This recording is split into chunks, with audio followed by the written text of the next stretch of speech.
in 1976, we got married and came back to New York and got an apartment down in Chelsea.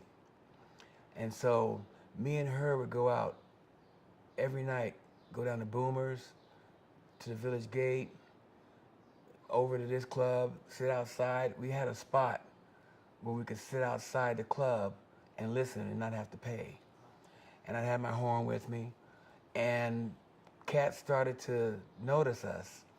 And Billy Hart was one of the first. He goes, "What are y'all doing sitting out here? I see you guys out here every night." He'd bring us in the club. I got to hear George Adams and got to sit in with him and learn more about the jazz etiquette of sitting in.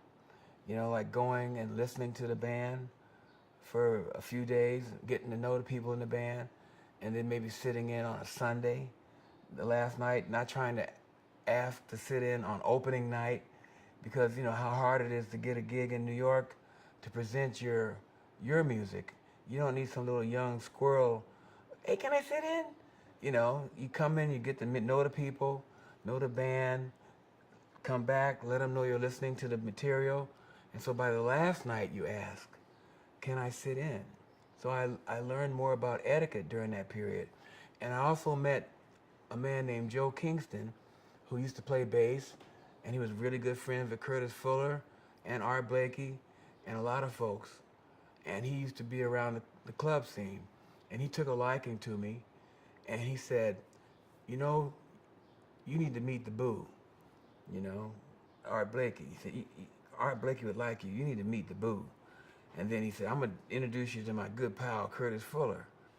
Hanging out with Curtis because of Joe Kingston, Curtis said, "You need to be with the boo," you know. And so he said, "You come up and sit in with me."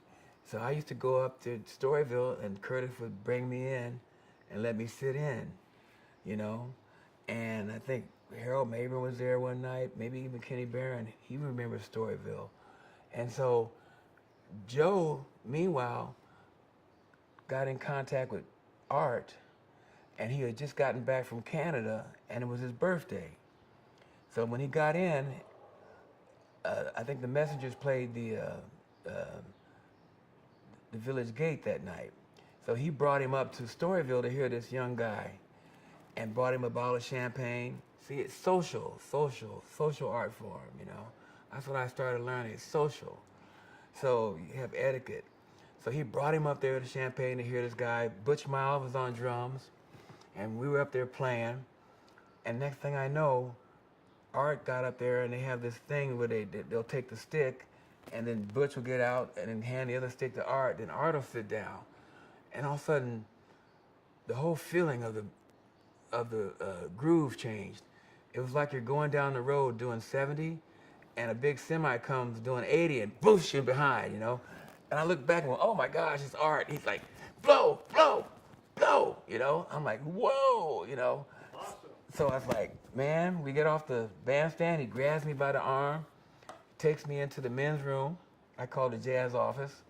And he takes me in there and goes, "Who you with?"